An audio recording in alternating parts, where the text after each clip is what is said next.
Hey everyone, Phreak here. Patch 9.3 is upon us, so let's talk about it. 9.3 is, well, it has teamfight tactics in it. That's coming out before too long. By the time you watch this video, it's maybe already out, or it's going to be another day. Either way, 9.3 has a few different things going on. Keanu is getting added, several balance changes. Let's get into them. A whole bunch of skins coming out.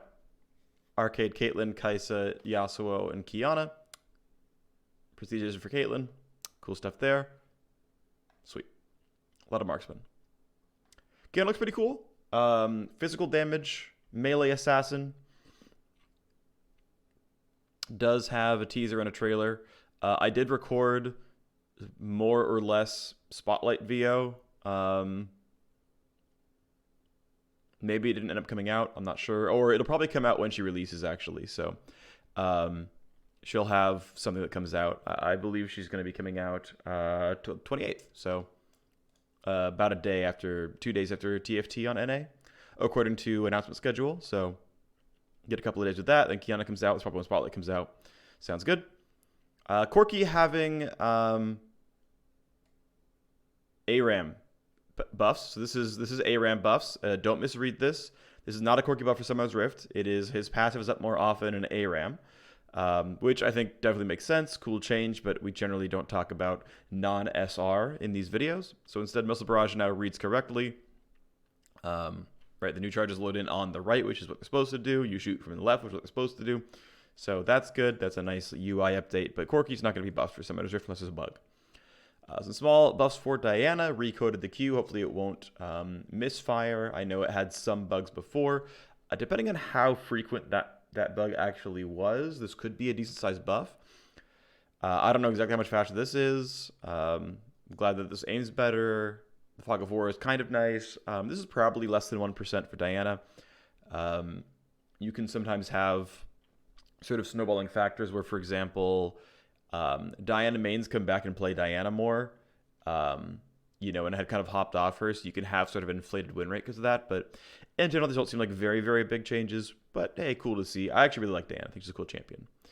Next up is Allowi, getting an AP ratio on her passive tentacles. Cool, I guess. I can't think at the top of my head of any times she would end up getting ability power. Like, I don't think she would ever go Gunblade over Death Stance, for example. So it's just there. I can't think of off the top of my head a good reason for her to build ability power, but I don't know. Maybe Rylus is actually super sick on her for some reason and becomes like this kind of a build, and then it gets crazy. I don't think so, but I guess it's a possibility. Maybe Leandris is good because she hits you kind of once in a while. I doubt it, but who knows? Either way, tentacles actually don't go into idle state when Allowi is not around. Instead, they simply despawn in 30 seconds. So it definitely is, I would say, overall. So it's a buff and a nerf because I believe this took less than 30 seconds. Obviously, yes, they'll fully despawn sooner, and that's going to be a thing. But you won't have that middle ground of like between, I think it's like 10 and 30 seconds or something, where they all get one hit and they're easily killed. Also, the tentacles don't reveal themselves from Fog of War nearly as often. I think that's really good as well. You don't get global vision when they're hitting you, like if they're maybe from a brush or something. So maybe only the champion who's actually attacking them gets that. I'm not sure. It says global specifically. So either way, some kind of nice quality of life stuff. I think overall, like these things are they're at least good for the game, if not directly buffs to Allowi. Picking your cooldowns are always nice, of course. So, okay. Generally speaking, though, there's not a ton of huge changes. Okay, slams now land when she's dying mid-slam. That's kind of cool. Okay, but this is all fairly minor, and it's just like, okay, probably good cleanup. This is kind of cool. Minimum damage is 20 to 60 in case your champion or your target or whatever has a very low HP. And you actually always get the 20 to 60 as bonus damage when hitting a turret. So W, when I checked, was maxed last. It has very little rank up incentive. I could be wrong, but I'm pretty sure I'm not. So how much health do your target have to have for this to be effective? And one thing to point in mind, and maybe I did the math wrong, although I don't think I did. How much health do you have to have for 60 damage to be the proper minimum? Right, if you have less than that, does the minimum damage actually kick in? And it's this, right? It's 670 in the early game, which is, I mean, roughly what top laners spawn with. Considering you don't learn W at level 1, you probably learn at level 3 in the earliest, as far as I can tell. Maybe I'm wrong about that. Maybe you actually learn QW. Either way, right? Like, 700 health is not that hard to reach, so it's very, very minor in the early game, quickly eclipsed. And then in the late game, there are 0 champions with 1200 HP when you're level 18. It can matter against minions, very minorly so, obviously. But again, you also get the 20 to 60 bonus damage to turrets when you're sieging and split pushing, so that's a good thing. I tend to think this is positive. I think in general, it is really worthwhile to try to normalize a little bit. How much damage these dedicated melee split pushers deal to turrets. Allowi tends to be fairly weak in that regard. Her base AD is very, very high, but her attack speed's quite low. Singed at least builds some ability power, so he's okay at it. Things like that going on. Ultimately, cool, good change. Okay, pretty big switch here. You no longer reduce the duration of sort of the first part, like when you're hitting the spirit. That doesn't get reduced by getting attacked anymore. Instead, the cooldown or the duration is simply reduced by 3 seconds. So let's go into that, which is basically this.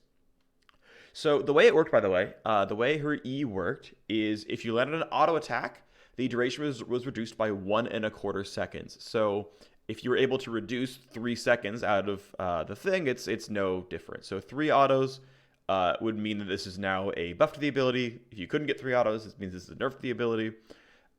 You got 1 second off for single target spells, so things like Pantheon Q, etc. That was just 1 second each. So, okay, if you were Cinder and you Q autoed someone, that's 2.25. The last thing is 2/3 of a second for an AoE ability. So Syndra Q, Syndra W, Syndra E. Ultimately, in melee matchups, it tended to be that we just simply walked away because fighting her for all that time wasn't really worth it. From what I saw anyway.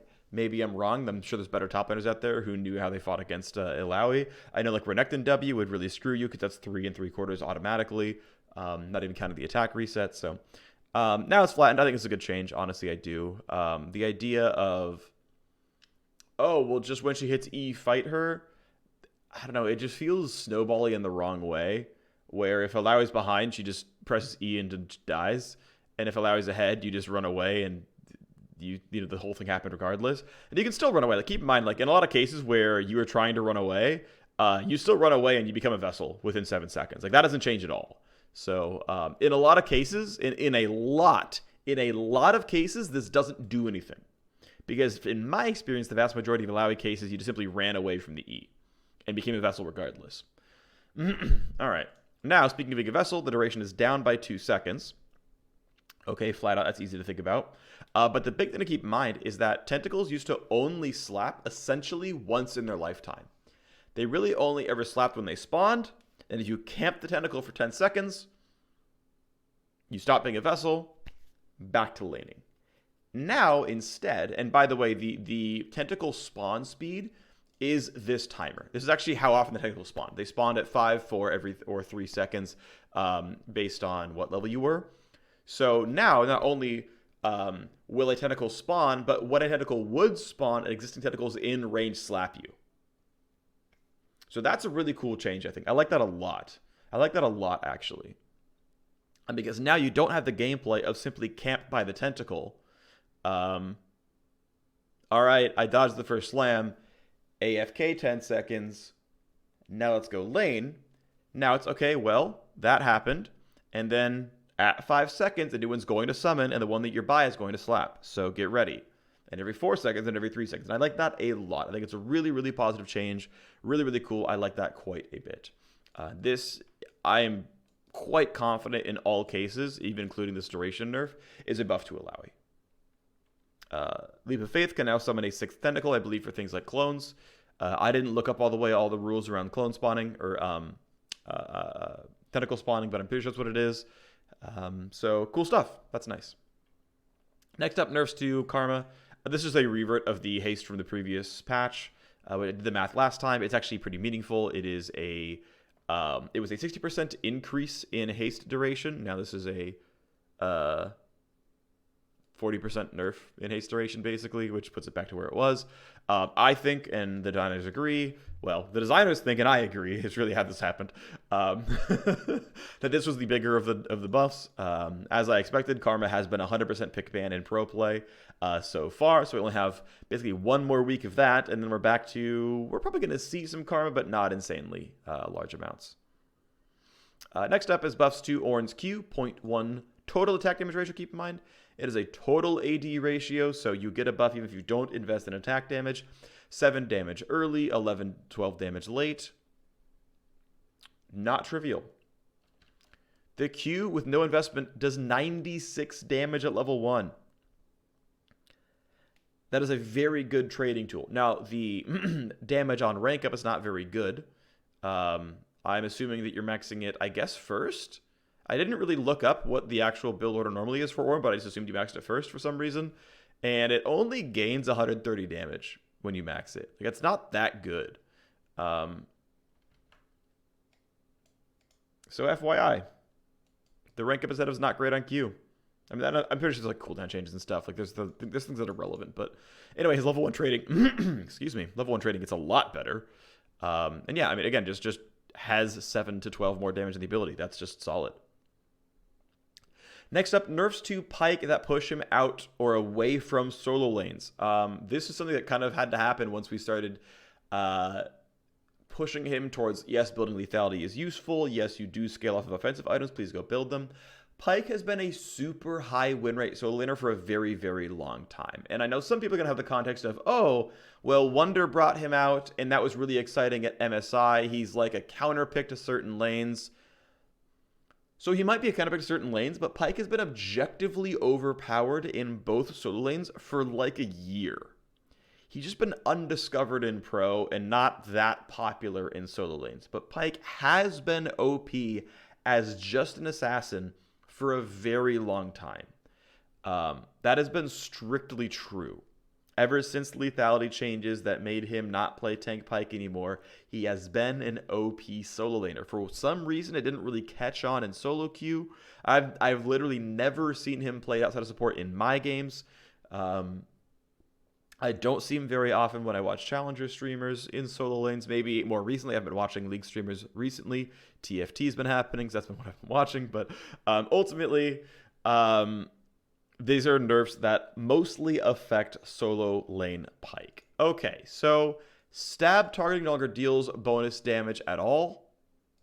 Sorry, it's not AoE really at all. It is single target, but prefers a champion. And it doesn't do bonus damage at all either.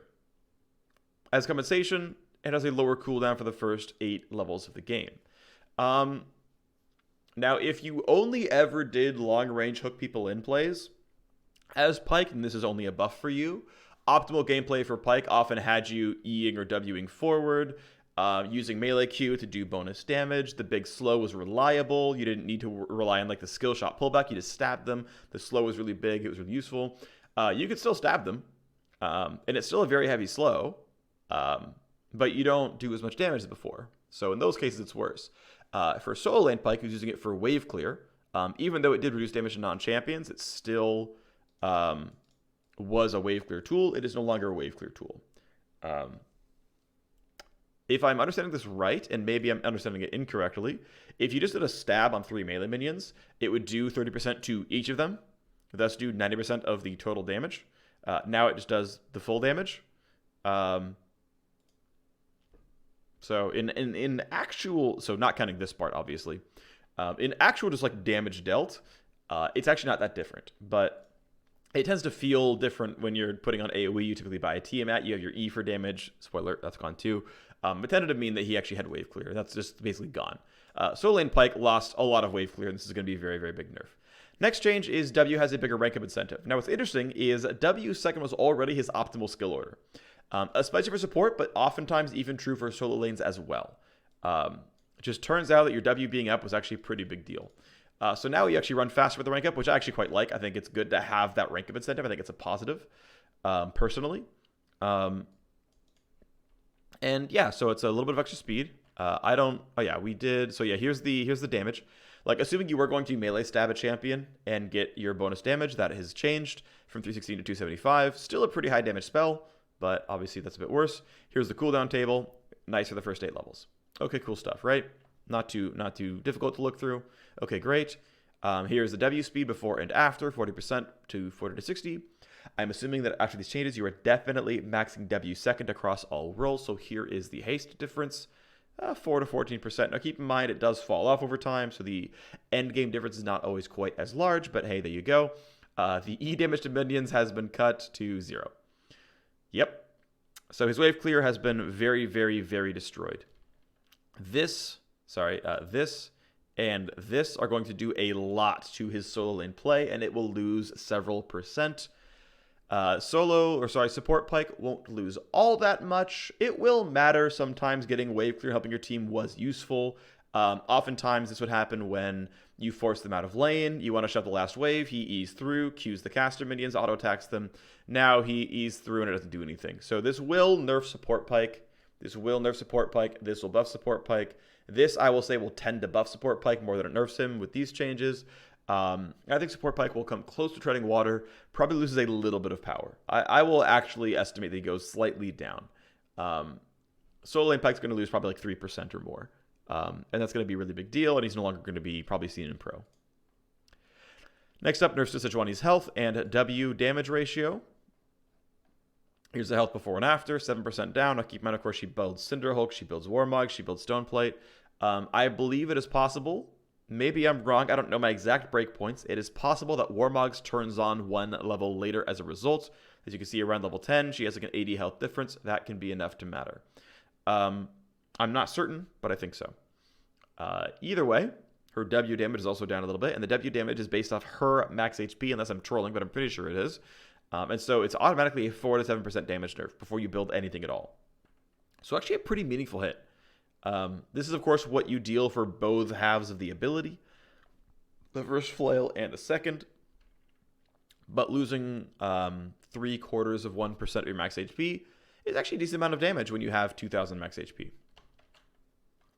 Next up, small changes to Sivir. This is basically irrelevant, by the way. It is literally 99.9% of the same mana regen throughout the entire game. So it's just cleanup, and I appreciate that, but it is irrelevant. It is truly, truly, truly irrelevant.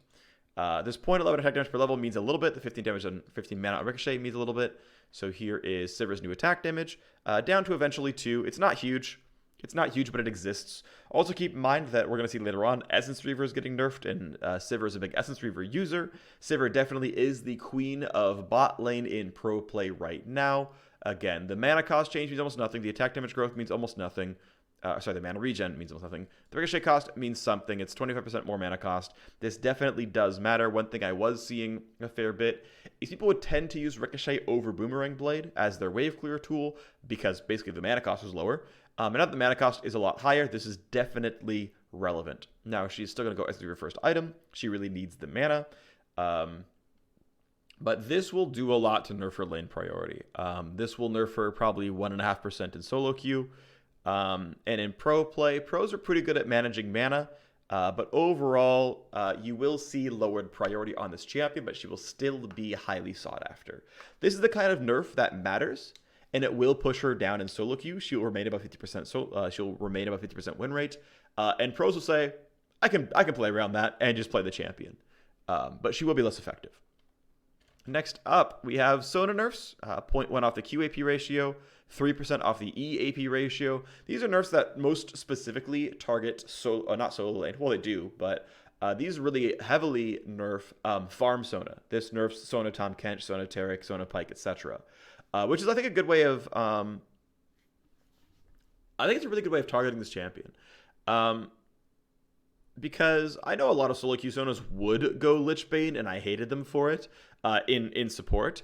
But very often, and I would when I played Sona, would just go Ardent Sensor and go Redemption and do that stuff. So the AP ratios, okay, they matter because of my Frostfang, and they matter because of my runes, but it's not that big of a deal. And will remain not that big of a deal because I'm only going to have 55 ability power. Only later on did that really come into play, and who cares? Sona's OP regardless. This will definitely do a lot. So the aura damage ratio, not the actual Q poke, is going down. So when you Q in a team fight and then everyone auto attacks, that's going down by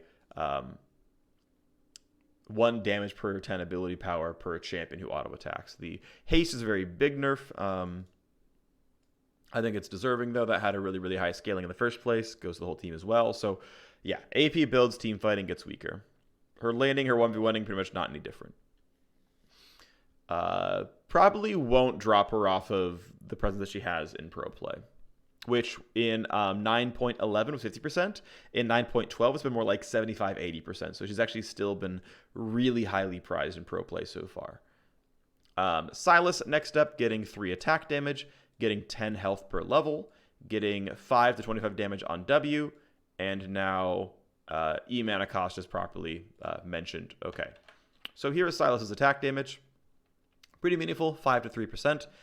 This definitely does matter for his wave clear. This is also, keep in mind that his total attack damage is factored into his AoE Petricite Burst when he tries to actually kill minions. Now, of course, that damage is nerfed against them, but it does have some relevance. It will do some things. Here's health before and after, scales up quite high. Do want to point out, by the way, that his health is basically Sejuani's health.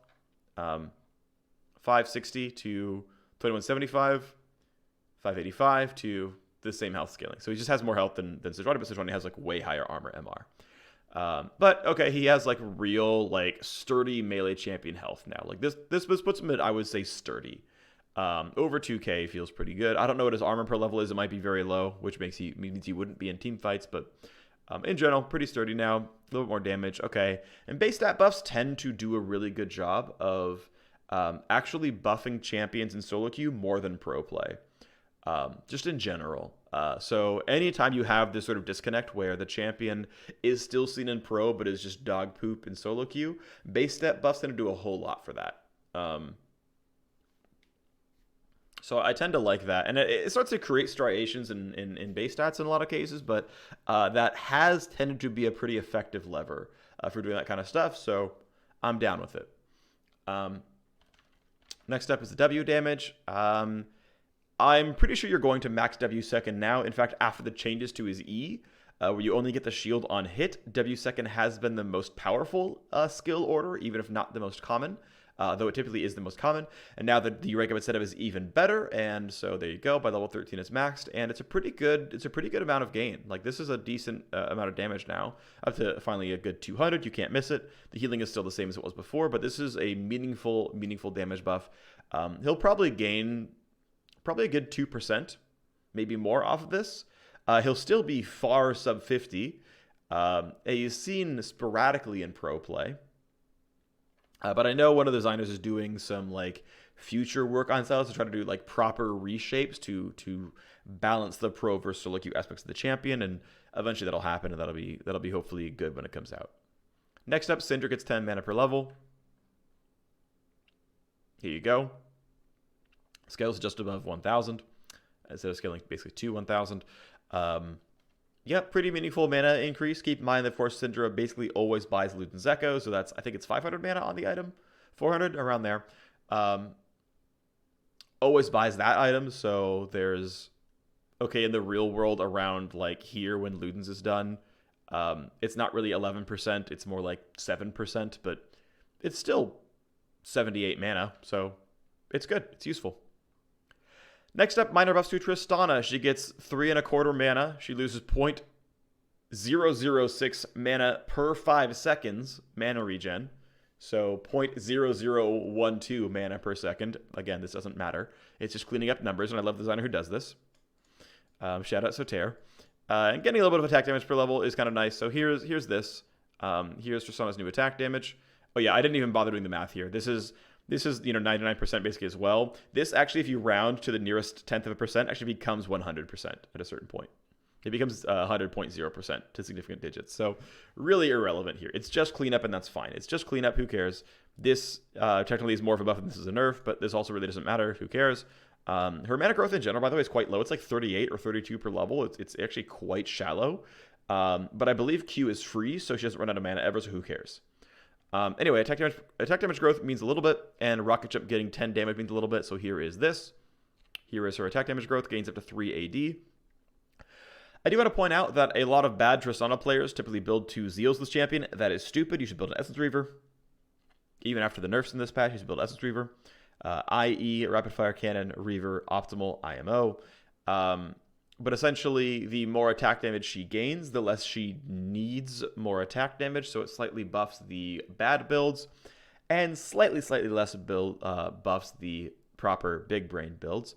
Either way, 10 more damage on her all-ins with W is certainly relevant if you want to try to play a kill lane and try to kill people with her.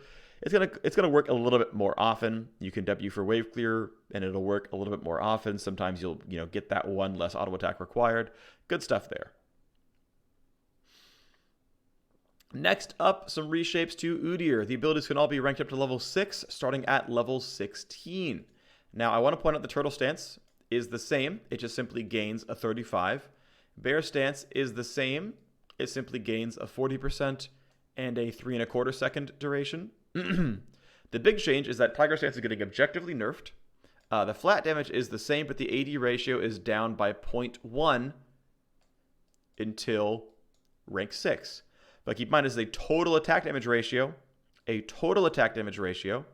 So this has an effect in the base damage of the ability. Then we'll go into Phoenix afterwards. Okay, so here is, actually here it is. Right, here's the 100.0% when you mana, when you round. So congratulations. This is irrelevant. Okay, so here's Udyr's Q damage before and after. Now this is assuming you don't build any attack damage, but here's the ratio here if you need it. Right, the base damage of the ability is down 6 to 3% until level 16. The ratio is down 8 to 6% until level 16 as well. Assuming you're still playing Tiger Udyr, this is your change. 6 damage, basically, eventually becomes a solid 7 damage as he gains more attack damage. Yeah, pretty meaningful. Pretty meaningful nerf. I'm pretty sure I did my math right. I'm pretty sure. AD ratio of 1.8 becomes 1.7. We're going to assume I did it right. It's close enough. Who cares? But, of course, at level 16, boom, here's more damage. Now you're powerful. Go for you. So late game, Udyr can feel good. When other champions get the rank 3 ultimates, he gets rank 5, 6 turtle stance or tiger stance. I guess a decent power spike. So that's cool stuff. I like this idea happening. I think this is cool, and I agree that Q should be nerfed. Here's the W changes. It's the same until level 18 because you maxed that one last. Here's the E changes. The same until level 17 when, bam, you gain quite a bit. And this is basically haste percent times duration. So this actually scales non-linearly with level because not only does the percent go up linearly, but the duration goes up linearly. So they multiply, and it's a parabola, essentially. So cool stuff here. This is nice for him. Phoenix stance, though, getting some actual power. 10 to 30 flat damage on the cone, and the tick damage getting a rank 6 is a very substantial buff to the R damage overall. I looked up some stats. Phoenix Udyr was like, I don't know, 1 out of 1/40th of the pick rate of Tiger Udyr in the first place, so definitely not popular. And because of the low sample size, it was very hard to tell whether or not it was properly, like, actually weak or actually strong or just sample size. But yeah, I mean, ultimately it's certainly not as popular. It doesn't seem as powerful. So Phoenix buffs, they're in there. Thank you, Jat. Level 16, the ability, 275 damage on the auto attack smash. When you look at Tiger Udyr, it does 436 damage on the auto attack smash, so clearly a very big difference. But keep in mind, again, that Phoenix does indeed have AoE on it, so, maybe it's fine. We'll see. People will definitely try it out. Phoenix stance will have a playwright spike, and that is very easy to compare, and follow-up changes are not that hard to do. A couple of abilities have some nice responsiveness updates. That's cool. More quickly and reliably apply their effects to enemies they hit. Great. Jarvan EQ, Cannon E, and Trinity E all have some code updates. That's sweet.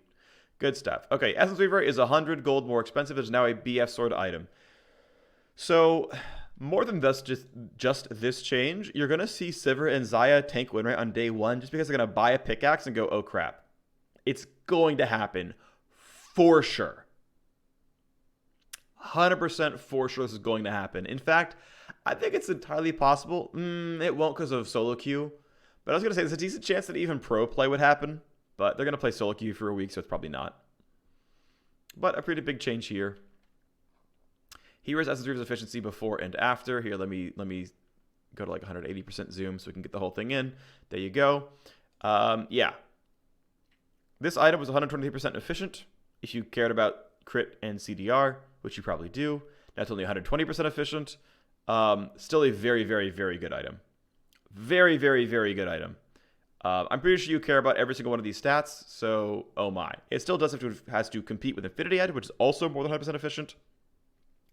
And cross-class, you're comparing against things like Luden's Echo, which is also more than 100% efficient, so it's fine for these things to be over 100%. Like, this is the power spike that people look for. It seems to be that League of Legends is probably designed around this fact that you have these items with absurd efficiencies that you just buy, and it feels good to get them, and your class is balanced around it. It's okay, let it happen. This seems to be, as far as I can tell, good MOBA design.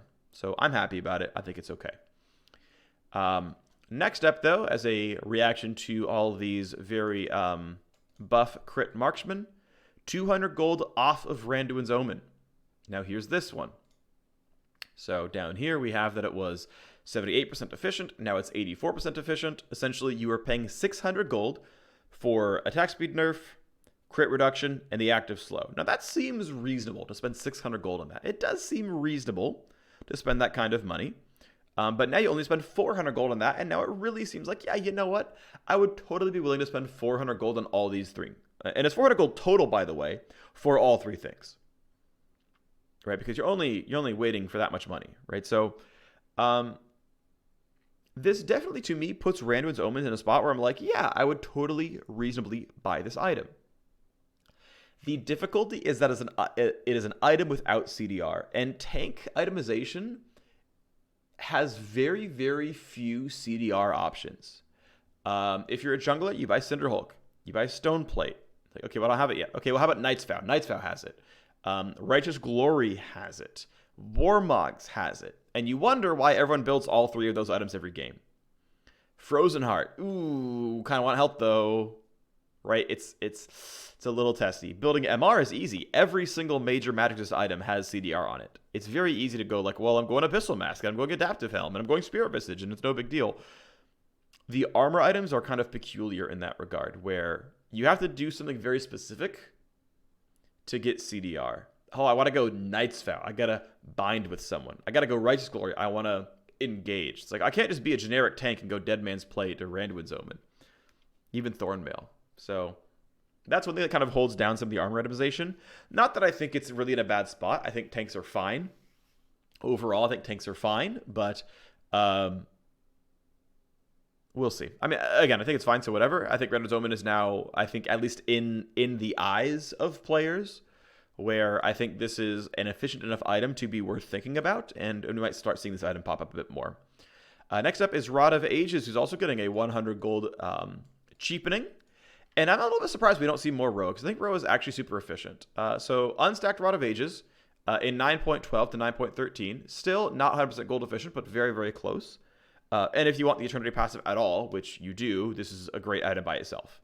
Now, do you want 300 mana and nothing else? Probably not really. Do you want AP and health, but not the other passes? Probably not really.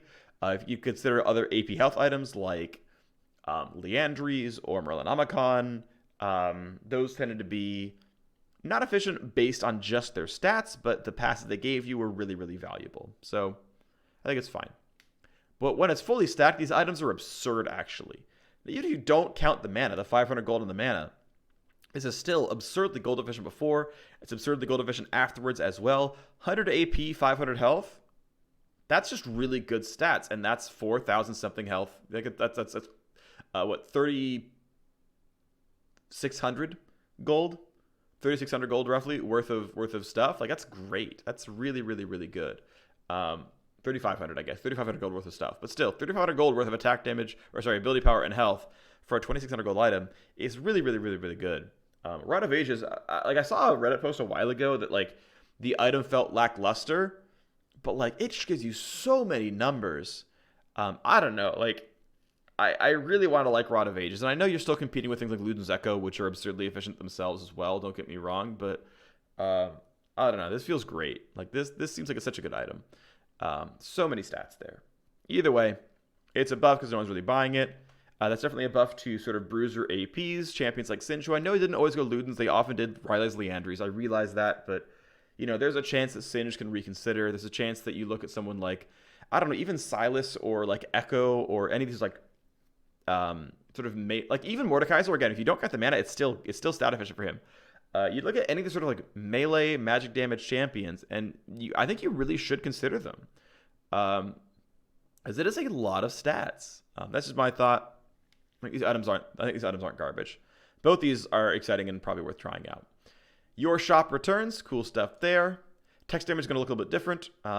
We've updated damage, text colors for consistency, readability, as well as set us up for future work like Death Recap Update, which, by the way, is happening. It's happening fairly soon, I think. Death Recap Update is happening. Exciting stuff. Physical damage is now always orange. Magic damage is always cyan. True damage will remain white. So slightly shifting in the colors, but it's going to match things in your tooltips at the bottom. It's going to match the damage types that pop up in the game. Crit damage text now matches the stat panel icon. Should feel more impactful.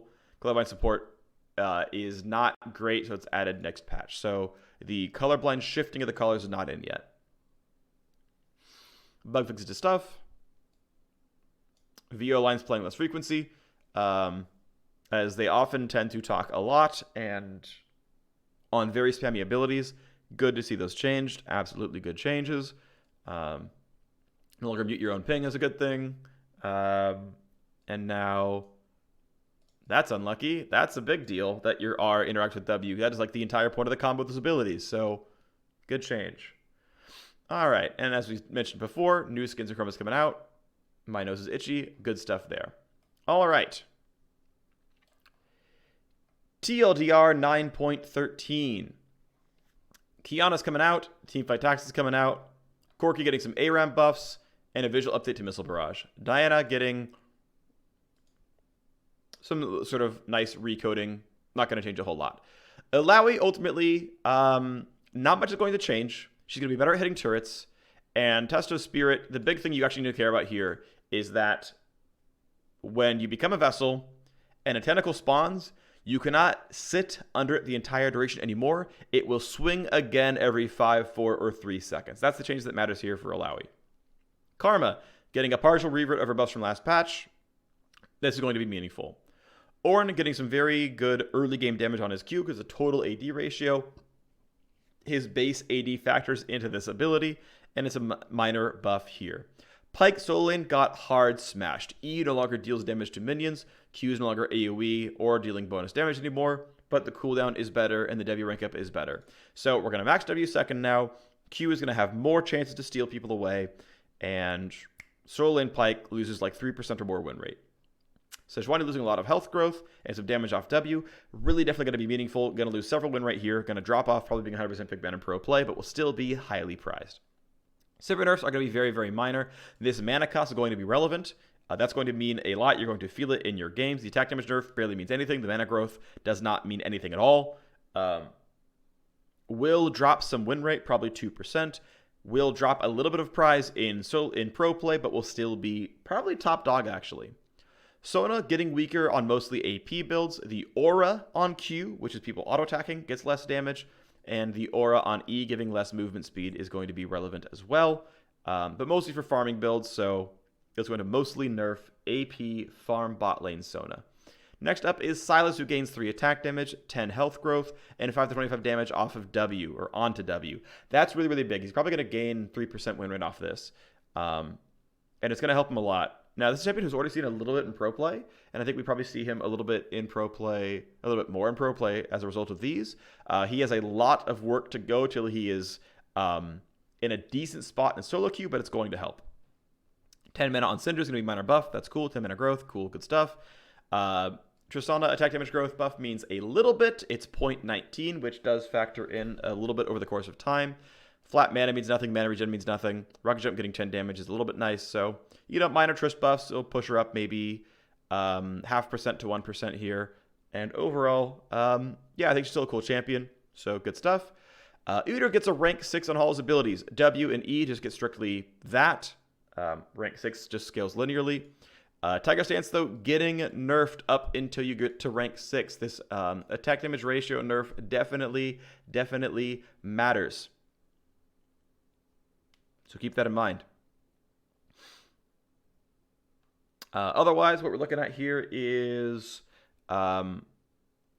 Phoenix Dance getting a very large buff, getting 10 to 30 base damage up on the ability. Very big there. Gets the rank 6 as well, which certainly matters. Interesting to point out that, like, Tiger Stance already scaled with the champion leveling up because of the total AD ratio, that going from level 9 to level 17 gave you 8 more levels of Udyr, and thus more damage on your Q burn. Phoenix Dance doesn't get that. Not really. And so actually having a rank 6 actually means even more for Phoenix Dance than it does for other abilities, because the damage is only based on rank. So big Phoenix Dance buffs going to mean quite a lot for him. I don't know if it's going to be the optimal build or not, but it's cool to see that getting pushed towards the center, because only Tiger's what anyone builds right now. That's cool. 100 gold on Essence Reaver, and it builds out a BF sword. Don't buy, wrong. Randuin's getting 200 gold down. Roa getting 100 gold down. We're still going to see Essence Reaver champions. Like, this is going to be fine. These champions are going to be very, very strong. Sivir and Xayah are going to be great. You should still build Essence Reaver 3rd on Caitlyn and Tristana. That should still be there. But cool to see. We might start seeing Randuin's against Crit Marksman. We might start seeing Rod of Ages a little bit more on some of the sort of bruisery mages who don't super need CDR. Maybe we'll see what happens. And some text updates, some bug fixes that are cool, and skins coming out. That's the patch. Thanks for watching, and I'll see you next time.